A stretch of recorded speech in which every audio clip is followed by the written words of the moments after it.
Next, we're going to do strawberry salsa, and this is very easy, and it's not something you'd want to do the day ahead or anything like that. No, but you can kind of prep everything, and it has ingredients that you really don't normally think about mixing together. Exactly, exactly. So, and speaking of that, we need a tablespoon of olive oil, so we'll put that in here in a large bowl. And you need your white balsamic vinegar, or you could use white vinegar. Okay. And then we need a half a teaspoon of salt, so we'll put that in. And then we'll need to whisk that together. So we'll just do that. Whisk this. And then we're going to add our strawberries. So you'll need 2 cups of coarsely chopped fresh strawberries. Okay. And I think you would absolutely need to use the fresh strawberries in this recipe, don't you? Yes, okay. Exactly. Yeah. And strawberries are really low in calories, but really high in nutrients. I was amazed when I was looking over this recipe. It says that 1 cup of strawberries contain 55 calories. Wow. So that's not bad. And then they're a great source of vitamin C, and they also have A and iron and fiber and folic acid. So. Okay. Next, we're going to add 8 green onions. So I've already sliced those up. So this is another thing. You can slice these things up ahead of time, but just leave them separate. Yes, and that's what takes so long. Exactly. So you can do that the day ahead and just put them in little zipper bags or little containers. Yes. And then we're going to add our tomatoes, which we need 2 cups of chopped cherry or the grape tomatoes. And I think the reason it calls for that kind is because you need something that a tomato that doesn't have a lot of water content. Yeah. So another kind of tomato you could probably use, and I think I have used in this recipe, is the Roma tomatoes. Yes. Those are really kind of a more dry.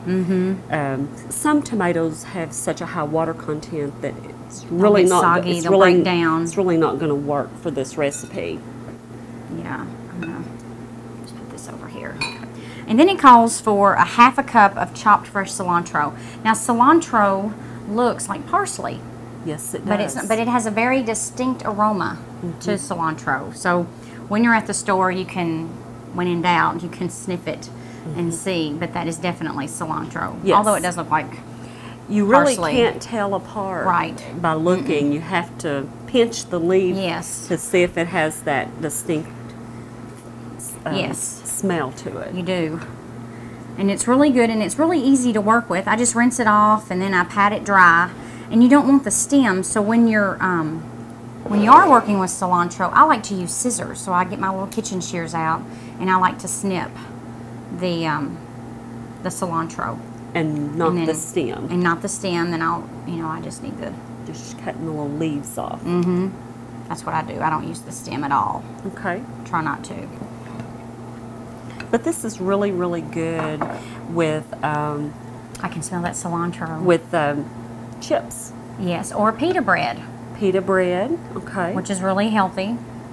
And again, I think this is something that you need to make when you need it. Yes. And you could probably have it in the refrigerator for, what, an hour or about so? An hour. Yeah. To let the flavors blend? Yes.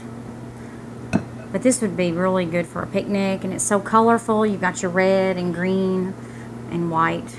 It's very colorful, and it's very, very good. So we'll do this.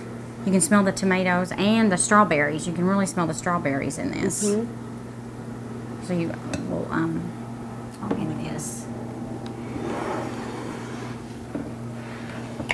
and we'll plate it up. We'll put it in a pretty bowl. And then another thing with strawberries is that when you get them, you don't want to cut them up right away before you wash them, because they'll absorb all that water. And that brings up a good point, that when you buy strawberries, or wherever you buy them, you really do not wash them until you're getting ready to use them. So, and that's true with, all the fresh produce. You don't want to do that. So we've got this, and that's really pretty. Yeah, it's beautiful. You want to try some? I do. Here you go. Okay. Let me get another plate.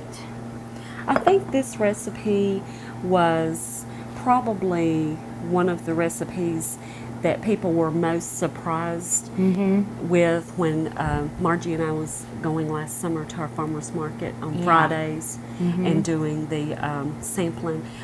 People were just amazed with this recipe, and they really, really liked it. Even people that were hesitant Yeah. and didn't want to try it. But you can taste the cilantro and let's see.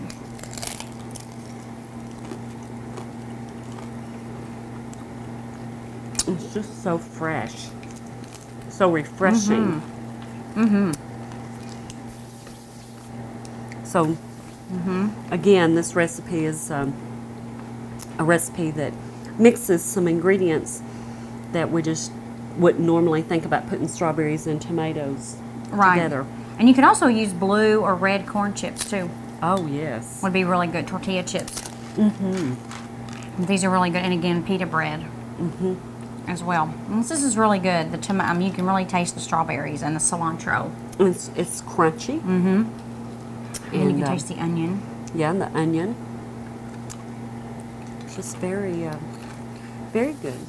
So we're going to go from the strawberry salsa at next. I think we're going to look at a frozen fruit salad, and it's yum. also featuring strawberries as well, along with some other items. Yum.